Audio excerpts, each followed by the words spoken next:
हमारे आजादी के आंदोलन जब चले, एक नारा चले थे, अंग्रेजों भारत छोड़ो। इसका मतलब अंग्रेज केवल देह नहीं बल्कि अंग्रेज आत्मा छोड़ देने का था। थोड़े अंग्रेज तो चले गए, काले कानून छोड़ गए, हम भारतवासियों को उत्तराधिकारी में सौंप गए। उसी काले कानून के प्रक्रिया को कंटिन्यू रखने में कांग्रेस ने बड़ा योगदान दिया। इसलिए मुझे अंग्रेज और कांग्रेस में ज्यादा फर्क नजर नहीं आता है। मेरा तो इतना कहना है, कानून धर्म और पहचान को देख के नहीं, कानून जुर्म और अपराध को देख के काम करेंगे। भारत के संविधान के आर्टिकल 14 में यह बताया गया है कि everyone is equal before law. हमारे देश के गरीबों को लगता है कि जस्टिस अमीरों के लिए बना हुआ एक सिस्टम है। 150 साल बाद जो है इस गुलामी मानसिकता कानून को रिफॉर्म करने जा रहा है। हम अमृत काल में है और इस अमृत काल में माननीय प्रधानमंत्री जी ने इंसाफ और न्याय का अमृत लाने का यह कृपा कर रहा है। माननीय प्रधानमंत्री श्री नरेंद्र भाई मोदी जी ने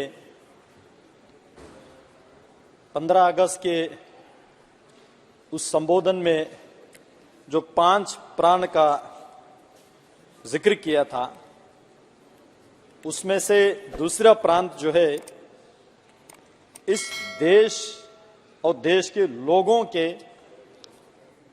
मानसिकता, गुलामी का नाम और निशाना मिटाना होगा और उससे मुक्ति पाना होगा, यह माननीय प्रधानमंत्री जी ने कहा था।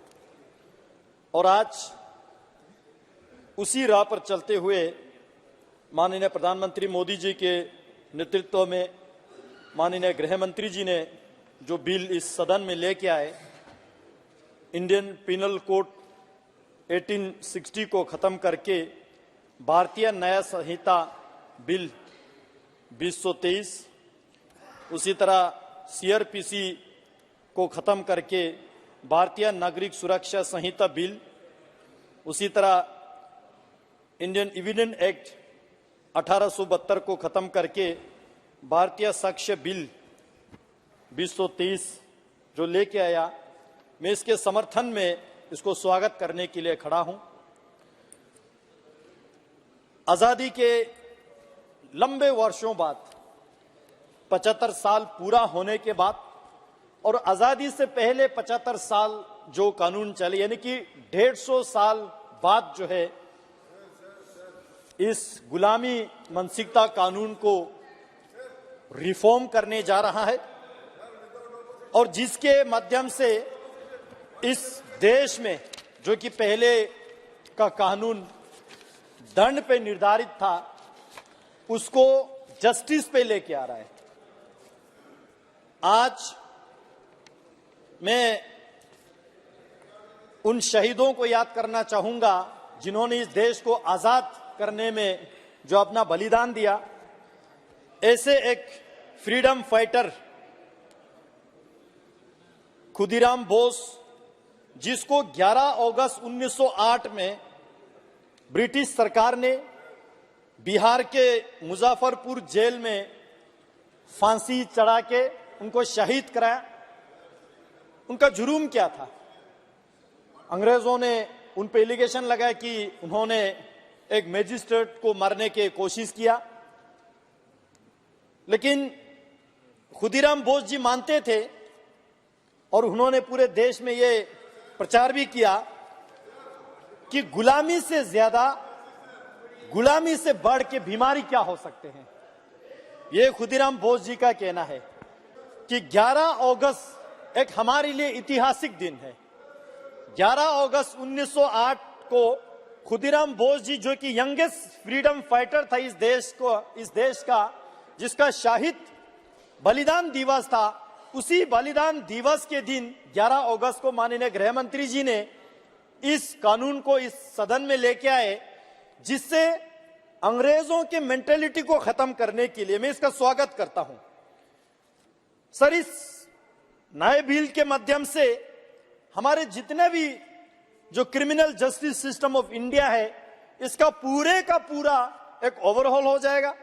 और ये ट्रांसपेरेंट हो जाएगा, स्पीडी जस्टिस सिस्टम हो जाएगा, इंटीग्रिटी ऑफ एविडेंस हो जाएगा, लोअर पेंडेंसी हो जाएगा।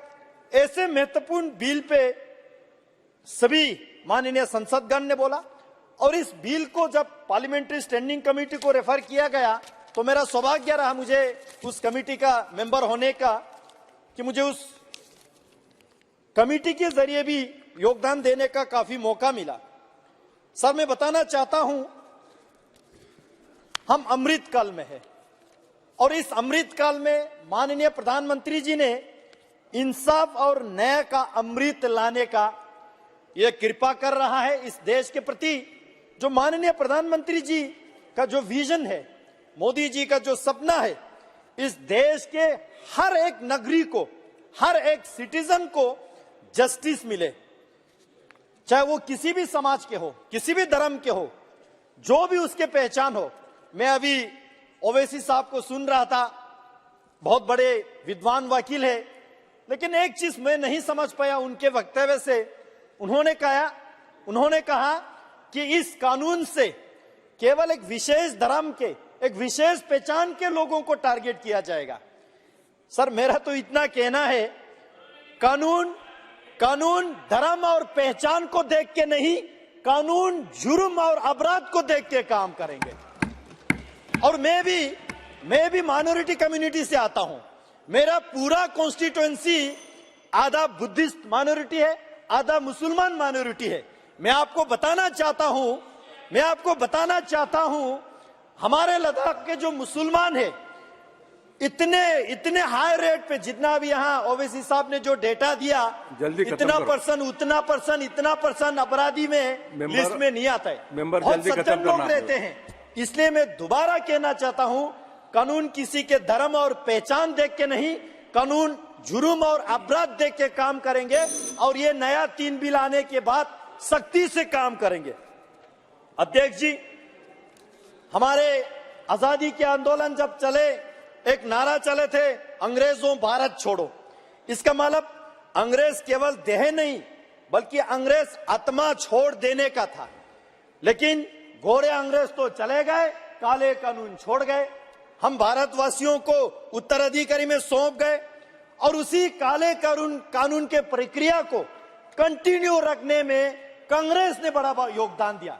इसलिए मुझे अंग्रेज और कांग्रेस में ज्यादा फर्क नजर नहीं आता है। क्योंकि एक मिसाल मैं आपको दूंगा सर, सेडिशन के केस इस बिल में खत्म किया जा रहा है। सेडिशन माने राजद्रोही। आप गवर्नमेंट के खिलाफ नहीं बोल सकते। क्यों नहीं बोल सकते भाई? आज मोदी जी ये इंश्योर कर रहा है, गवर्नमेंट के खिलाफ, गवर्नमेंट के नीति के खिलाफ, लीडरशिप के खिलाफ आप खुल के बोल सकते हैं, क्योंकि ये भारत के संविधान आपको अधिकार देते हैं। लेकिन आप राष्ट्र के खिलाफ नहीं कर सकते। इसलिए राष्ट्रद्रोह को हटा के राष्ट्रद्रोह के कानून जो इस बिल में ला रहा है, मैं इसका स्वागत करता हूं। श्री जयंत कुमार राय जी, सर खत्म कीजिए, जल्दी खत्म कीजिए। और भी मेंबर है पार्टी ने समय दिया, 2 ही तो मिनट हुआ सर, पार्टी के और भी मेंबर है। For giving me this party ने जितना टाइम दिया ना आपको, वो खत्म हुआ। बिल के माध्यम से इस बिल, सर ये इतना रिवोल्यूशन, इतना रिफॉर्म क्यों चाहिए था? मेंबर एक मिनट में आपकी बात खत्म कीजिए। सर इतना चेंज क्यों चाहिए था? हमारे देश के हम सब लोग जानते हैं, रोड पे एक्सीडेंट देखकर बहुत सारे लोग नजर फिरा के साइड से गुजर जाते हैं। इसका मतलब ये नहीं कि वो उसको बचाना नहीं चाहते हैं, ये नहीं कि उसके मन में दया नहीं है। वो ये समझते हैं कि उसको बचाने के चक्कर में खमाखा वो गवाह बनना पड़ेगा, खमाखा कोर्ट कचहरी के चक्कर। इसलिए कानून में रिफॉर्म की आवश्यकता है। सर, भारत के संविधान के आर्टिकल 14 में यह बताया गया है कि everyone is equal before law, कानून के सामने सब एक ही है। लेकिन हमारे देश के गरीबों को लगता है कि जस्टिस अमीरों के लिए बना हुआ एक सिस्टम है, बहुत महंगा है, लोग नहीं पहुंच पाते हैं।